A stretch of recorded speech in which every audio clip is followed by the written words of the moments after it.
ಇನ್ನು ಸಿಇಟಿ ಪರೀಕ್ಷೆಗೆ ಜನಿವಾರ ತೆಗೆಸುವಂತಹ ಸೂಚನೆಯನ್ನ ಕೊಟ್ಟಿಲ್ಲ. ಘಟನೆಗೆ ಕಾರಣ ಆದವರ ವಿರುದ್ಧ ಕಠಿಣ ಕ್ರಮವನ್ನ ತೆಗೆದುಕೊಳ್ತೀವಿ ಅಂತ ಹೇಳಿ ಶಿಕ್ಷಣ ಸಚಿವ ಮಧು ಬಂಗಾರಪ್ಪ ಹೇಳಿಕೆಯನ್ನ ಕೊಟ್ಟಿದ್ದಾರೆ.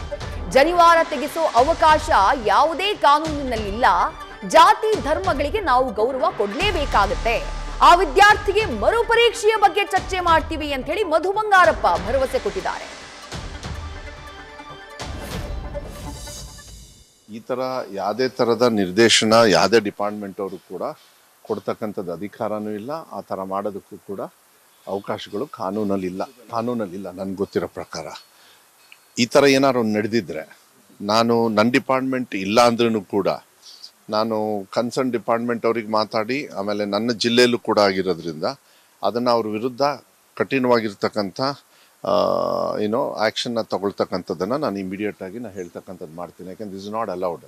ಯಾಕೆಂದ್ರೆ ಮಕ್ಕಳು ಇದ್ರೊಳಗೆ ನೀವು ಈ ಥರ ಮಾಡ್ಕೊಂಡು ಕೂತ್ಕೊಂಡ್ರೆ ಎಷ್ಟೊಂದು ಸತಿ ನಾವು ಈ ವಿಚಾರಗಳು ಬಂದಾಗ ಭಾಳ ಸೆನ್ಸಿಟಿವ್ ಇರ್ತದೆ. ಯಾವತ್ತೂ ಕೂಡ ಜಾತಿ ಧರ್ಮಕ್ಕೆ ನಾವು ಗೌರವವನ್ನು ಕೊಡಬೇಕೆ ಹೊರತು ಅದರಿಂದ ಅಲ್ಲ, ಯಾವುದೇ ಇರಲಿ, ಇಂಜಿನಿಯರಿಂಗ್ ಆಗಲಿ ಯಾವುದೇ ಪರೀಕ್ಷೆ ಆಗಲಿ ನನ್ನ ಇಲಾಖೆ ಆಗಲಿ ನಮ್ಮ ಸರ್ಕಾರದಲ್ಲಿ ಹಿಂಗಾಗುತ್ತೆ ಅಂದಾಗ ಅದನ್ನು ಕಠಿಣವಾಗಿ ನಾವು ಎಷ್ಟೊಂದು ಸತಿ ನಾನು ಈ ಥರ ತೀಕ್ಷ್ಣವಾಗಿ ಆಕ್ಷನ್ ತಗೊಳ್ಳೋದು ಕೂಡ ನಾವು ಮಾಡ್ಕೊಂಡು ಬಂದಿದ್ದೀವಿ. ಇವತ್ತು ಕೂಡ ನೀವು ಏನು ಮಾಹಿತಿ ನ್ಯೂಸ್ ಫಸ್ಟ್ ನಿರ್ಭೀತಿಯಿಂದ ನಿಮ್ಮ ಪರವಾಗಿ.